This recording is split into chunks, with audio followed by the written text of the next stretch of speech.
Ce soir, une petite histoire sans images. Eh oui, il va falloir que tu imagines. Les plus belles images sont celles que l'on fait dans notre tête. Installe-toi bien confortablement dans ton dodo. Et maintenant, tu dois fermer les yeux. On ferme les yeux et on écoute ton histoire. Tu es une petite fée. Voyons voir. Imagine un petit peu comment tu es habillée. Tu as peut-être des ailes dans le dos, comme les papillons. Tu as peut-être une grande robe longue, tout en soie. Peut-être bleue, peut-être jaune, peut-être rouge. Imagine. Tu es dans le pays des fées. C'est un monde très loin, avec beaucoup de nature, des grands arbres, des grandes prairies. Un jour, le roi des fées vient te voir. Oh, il est joli ce roi des fées. Peut-être qu'il porte une grande barbe, une couronne sur la tête. Imagine. Le roi te dit, il y a un monde très loin d'ici où l'on ne trouve plus de papillons. C'est à toi de découvrir pourquoi. Et d'un coup de baguette magique, le roi des fées te transporte dans la forêt du monde lointain. Cette forêt est immense. Elle s'étire du haut des montagnes jusqu'au bord de la mer. Tu te sentais un petit peu seul dans ce monde. Tu n'avais, pour tout bagage, qu'un petit sac contenant une chemise de nuit, une brosse à dents et un petit nécessaire à couture, une aiguille, du fil. Soudain, un petit oiseau se pose sur une feuille près de toi.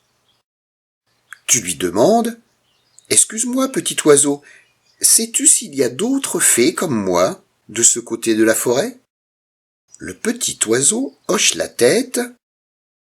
Il y a 3 autres fées qui se rencontrent habituellement au bord de la mer en fin de journée, juste avant le coucher du soleil.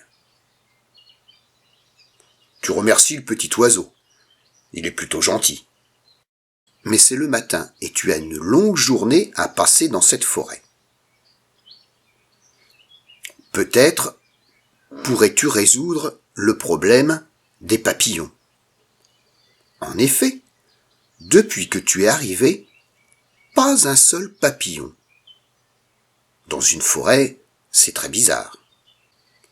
Et tu décides d'avancer dans la forêt pour les trouver. Oh! Il semble qu'il y ait un très gros papillon avec de magnifiques ailes multicolores. Tu t'en approches et tu te rends compte qu'il bat désespérément des ailes. Il est pris au milieu d'une toile d'araignée tendue entre 2 arbres. « À l'aide! À l'aide! Aide-moi s'il te plaît !» te dit le papillon. « Je ne peux plus m'échapper de cette toile, et l'araignée va certainement bientôt venir me manger. » Tu réfléchis un petit peu. Qu'est-ce que tu dois faire? Ah, tu te rappelles? Tu as un petit nécessaire à couture dans ton sac. Et dans un nécessaire à couture, on trouve forcément des ciseaux, bien sûr. Soudain, il y a du mouvement parmi les feuilles. Oula! Une grande araignée court sur la toile. Vite, vite, vite! Il faut couper les fils collants. Un dernier coup de ciseau et le papillon s'envole juste à temps. L'araignée est un petit peu en colère. Mais comme toutes les araignées, elle répare le fil pour attraper de nouveaux papillons. Voilà donc l'explication. Il n'y a plus de papillons dans cette forêt à cause de toutes ces toiles d'araignée. Comment faire? Et soudain tu as une idée. Il faut prévenir les papillons de toutes ces toiles d'araignée. Et si tu posais au milieu de chacune des toiles d'araignée une petite feuille, brillante, jaune, tous les papillons seraient avertis.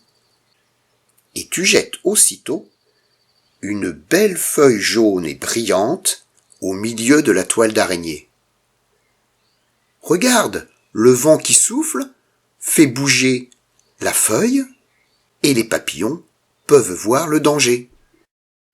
Que de travail! Tu passes toute la journée à poser des feuilles au milieu des toiles d'araignée. Vers la fin de l'après-midi, tu as traversé toute la forêt et tu arrives près du bord de la mer. Regarde ce paysage magnifique. Mais que vois-tu sur la plage? 3 fées comme toi. Est-ce toi qui mets les feuilles jaunes dans les toiles d'araignée pour prévenir les papillons? Demande l'une des fées. C'est une si bonne idée, répond la deuxième, que nous avons commencé à le faire. Merci à toi. Maintenant, les papillons voleront dans la forêt en sécurité.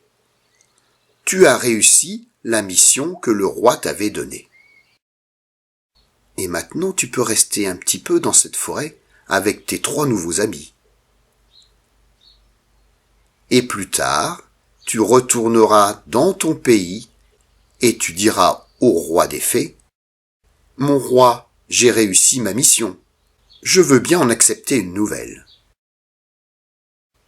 Et voilà, c'est la fin de l'histoire. Mais peut-être qu'elle n'est pas finie. Peut-être que tu peux imaginer, avant de dormir, une nouvelle mission. Pour toi, la petite fée si gentille. Bonne nuit, petite fée.